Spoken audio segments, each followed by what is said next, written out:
I'm joined by two experts on each side of the debate. Sarah Chifo is here in the studio with us. She's a legislative director at the League of Conservation Voters. Peggy Venable joins us from Austin in the oil-producing state of Texas. She is a senior policy fellow at Americans for Prosperity. Peggy, why don't I start with you, your reaction to the vote? Well, I'm disappointed but not surprised. We've actually been waiting for this for 6 years. America needs the jobs, we need the energy, and it's time to have passed the Keystone Pipeline. Sarah, your thoughts?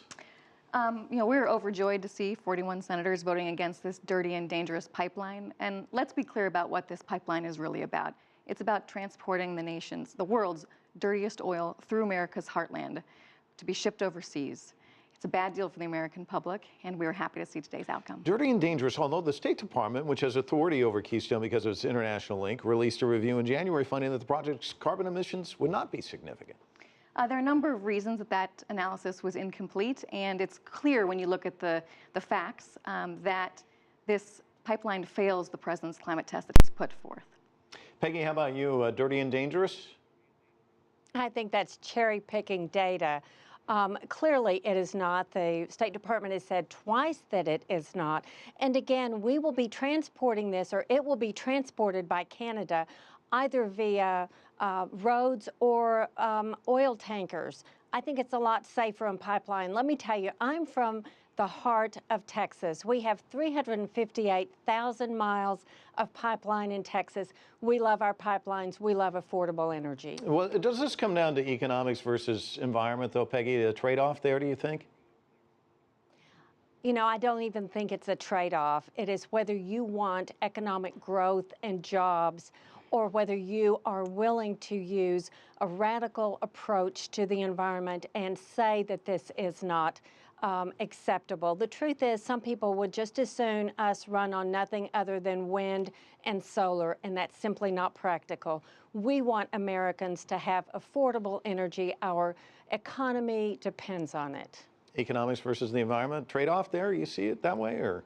Pure and simple, this pipeline is not the jobs panacea that supporters would have you believe. Independent analysis has shown it would create just 35 permanent jobs, Mike. That's right, 35 permanent jobs. If we're really serious about growing the economy and creating jobs, we should be doubling down on clean energy sources. We shouldn't be looking backwards and further increasing our dependence on foreign oil. And honestly, if we just took one measure that's up in front of this lame duck session of Congress, which is tax credits that have expired for the clean energy sector, if we just extended those, we could create tens of thousands of jobs. Now, that's a good deal for the American people. Okay, you say 35 permanent jobs. Senator Barbara Boxer of California said 50 permanent jobs. And these job numbers are all over the place. Cornell University completed an independent assessment. They say 25 to 4,000 jobs, maybe, but perhaps none, as you're kind of pointing out. The Canadian Research Institute says by 2035, 179,000 American jobs. I'll use another X, the X-Files. They said the truth is out there. Where is the truth? These numbers are all over the place. Sarah, I'll give you a chance then, Peggy.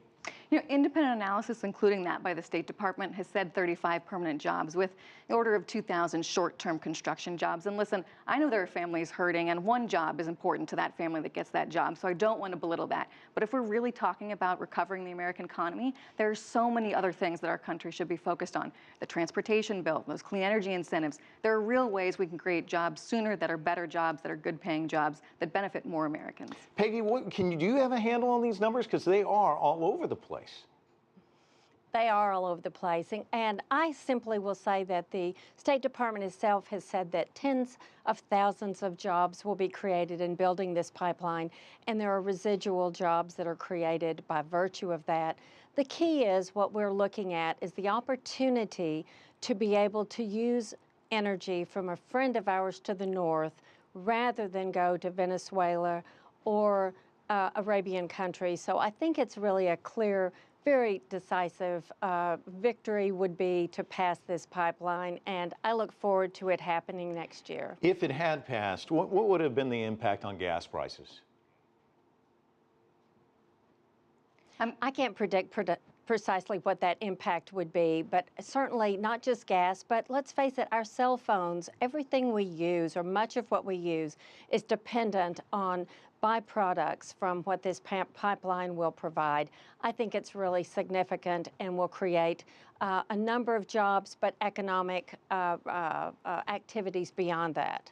Sarah? Mike, if I could weigh in on that point, economic analysis have shown that this pipeline would actually increase oil prices in the Midwest. It's because currently we have an oversupply or a glut of oil in the Midwest, and this pipeline would actually relieve that glut and take that oil for export overseas, leaving Midwesterners with higher gas prices. And I'd like to go back to a point that Peggy made. She said again that this is something that the American economy can need, and we can use this energy.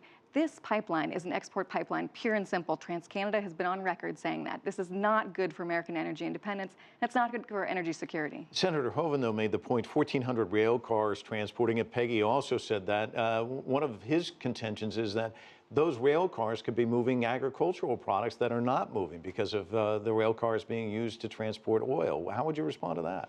There is certainly real risk with transporting this oil by rail car, but let's be clear that TransCanada and this development of the Keystone XL pipeline is absolutely a linchpin for Canada to be able to fully develop its tar sands reserves.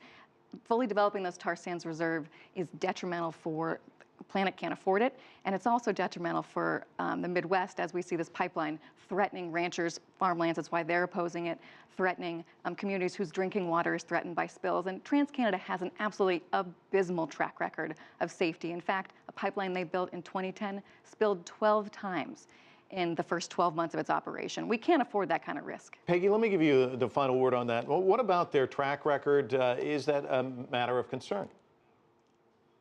I think this is simply a political football, that Mary Landrieu was hoping that she could exert some kind of power, saying that she has so much influence over energy policy in the U.S. Clearly, she does not.